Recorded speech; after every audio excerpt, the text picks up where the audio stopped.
Jadi orang yang punya nafsu mutmainnah itu begitu dia ingat, dulunya aku kayak itu juga. Berbuat maksiat itu rame, berbuat taat itu payah, dulunya kayak itu juga. Nah setelah itu dia sadar bahwa dia bisa seperti sekarang, manis berbuat taat, pahit berbuat maksiat. Nah dia sadar bahwa itu dia dapatkan sesudah perjuangan yang panjang.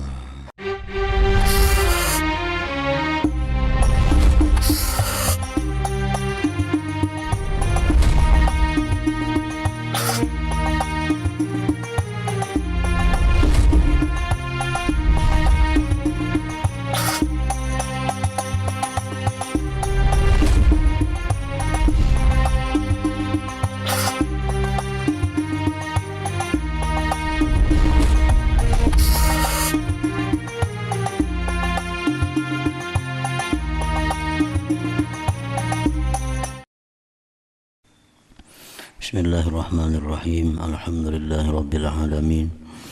Wassalatu wassalamu ala asyrafil anbiya wal mursalin sayyidina Muhammadin wa ala alihi wa sahbihi ajma'in. Qala al-musannif rahimahullah wa nafa'ana bi ulumihi fid dharain amin. Faslun ay hadza fasl. Wa'lam anna an-nafsa takunu fi awwalil amri ammaratan ta'muru bil bisyarri wa tanha 'anil khair. Dan ketahuilah olehmu bahwasanya nafsu adalah dia pada awal perkaranya disebut dengan ammarah.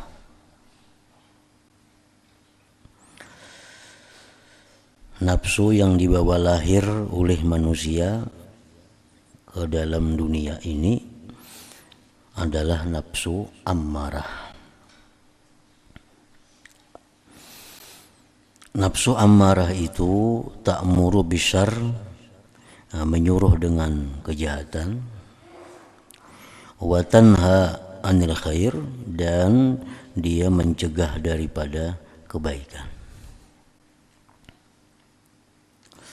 Nafsu ammarah pekerjaannya adalah menyuruh kita kepada sesuatu yang tidak baik, sesuatu yang jahat, dan melarang, mencegah kita daripada berbuat kebaikan. Nafsu ammarah itu pekerjaannya adalah menyuruh kita untuk berbuat kesenangan-kesenangan walaupun membawa akibat yang tidak baik di belakang harinya. Itu disebut nafsu ammarah. Nah, jadi mulai lahir kita diberi oleh Allah nafsu ammarah itu, yang pekerjaannya hanya untuk kesenangan-kesenangan duniawi.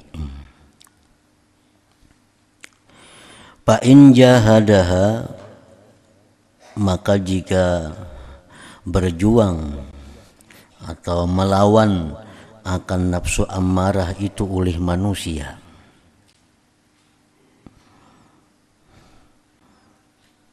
wasabara, dan sabar manusia itu ala mukhalafati hawaha, atas menyalahi yang diinginkan oleh nafsu ammarah, syarat lawamatan, maka jadilah itu nafsu ammarah tadi menjadi nafsu lawamah. Mutalawwinatan, yang berubah-ubah.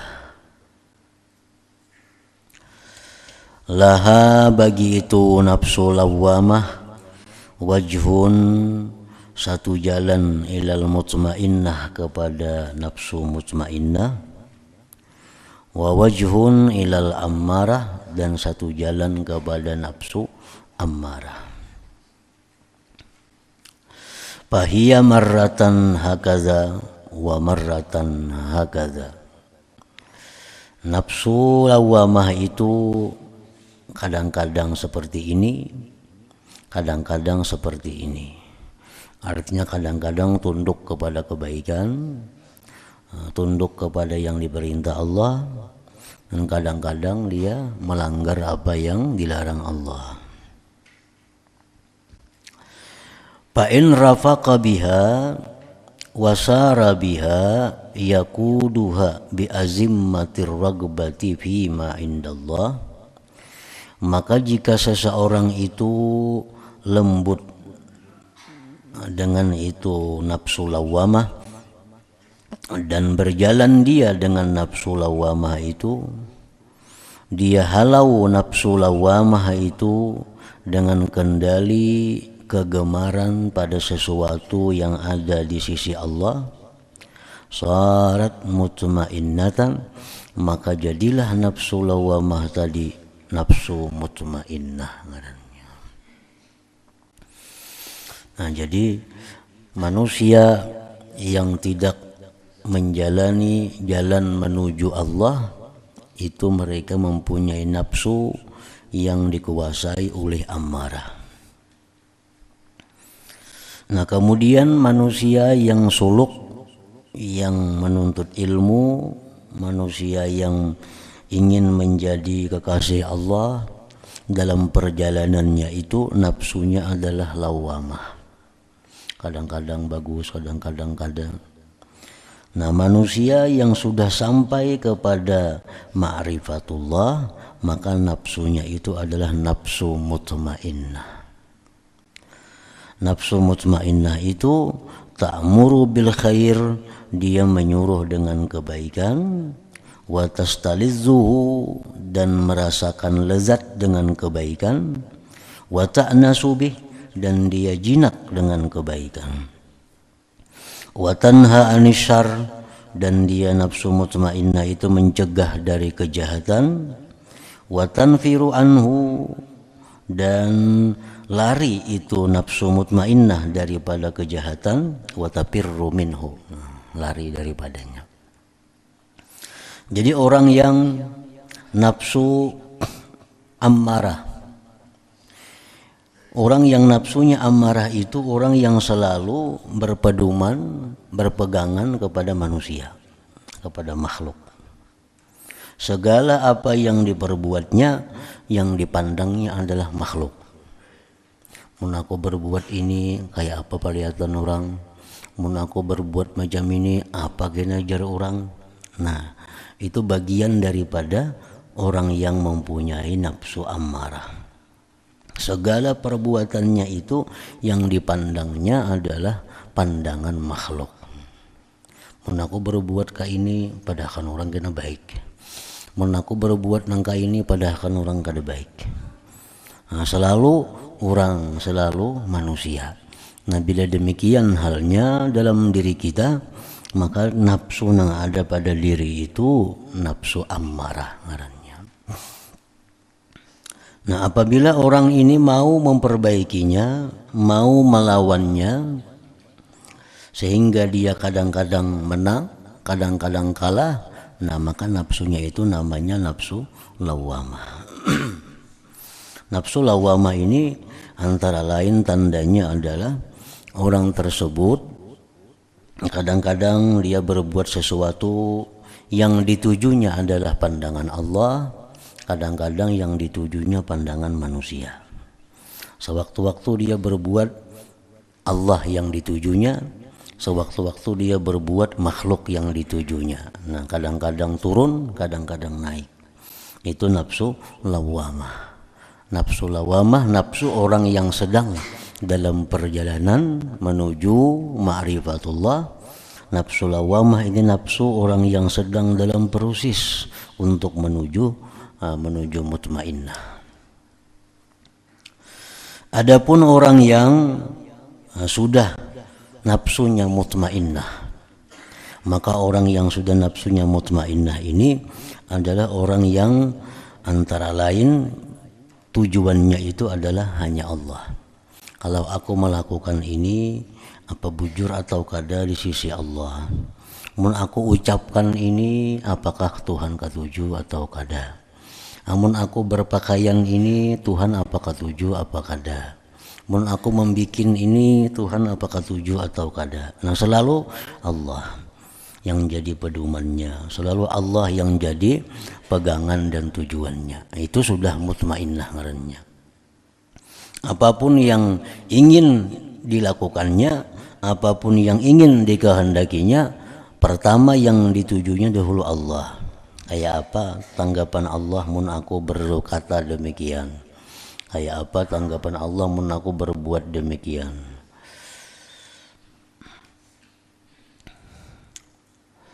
Nah itu kalau sudah nafsunya mutmainnah. Dan perjalanan nafsu dari ammarah menuju mutmainnah itu adalah perjalanan yang jauh. Artinya kada mudah. Orang yang nafsunya ammarah ingin merubah menjadi nafsu mutmainnah, itu perjalanan yang panjang, yang diperlukan riyadhah, diperlukan latihan-latihan, diperlukan kesungguhan-kesungguhannya. Wasahibun nafsil mutmainnah, orang yang mempunyai nafsu mutmainnah, ya'zumu ta'ajjubuhu minan nas bi'i'radihim 'anit ta'ati ma'a ma fiha minar rawhi wal unsi wal lazzati wa fi iqbalihim 'alal ma'asi wasyahawati ma'a ma fiha minal ghammi wal wahsyati wal mararati. Orang yang mempunyai nafsu mutmainnah, dia sangat heran terhadap manusia, yang manusia itu berpaling daripada taat. Padahal dalam taat itu ada kelapangan, ada kejinakan, ada kelezatan.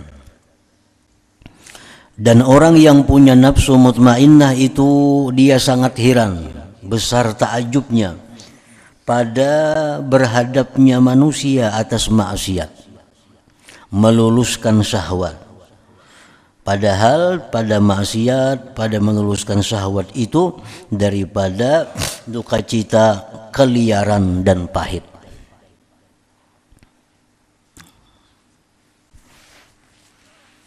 Nah, jadi orang yang sudah punya nafsu mutmainnah itu inya aneh kalau melihat manusia itu kada taat. Padahal taat itu penuh dengan kenikmatan, taat itu penuh dengan kelapangan. Dan dia sangat aneh melihat manusia yang melakukan maksiat. Padahal pada maksiat itu ada kegelapan, ada duka cita, ada pahit dan lainnya. Wa yahsabu annahum yajidun wa yazukun fil amrain mithla ma yajid wa yazuk. Orang yang punya nafsu mutmainnah tadi, dia menyangka bahwa manusia itu mendapati, merasakan pada taat dan maksiat tadi seperti yang dia dapat dan dia rasakan. Nah, jadi orang yang punya nafsu mutmainnah itu dia menyangka orang sepertinya. Berbuat taat nyaman, berbuat maksiat itu takut, berbuat maksiat itu duka cita. Nah, dia menyangka demikian kepada manusia.